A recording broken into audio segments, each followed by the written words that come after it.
Nature lovers from all walks of life came to Jim Thorpe on Saturday for the annual Earth Day celebration. We're having an Earth Day celebration at Jim Thorpe, our 21st Earth Day celebration here in town.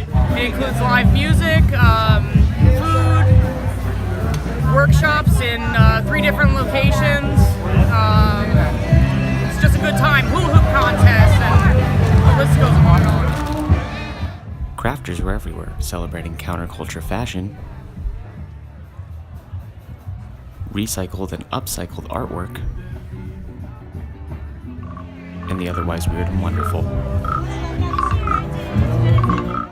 Children in attendance learned how to recycle while engaging their creative skills.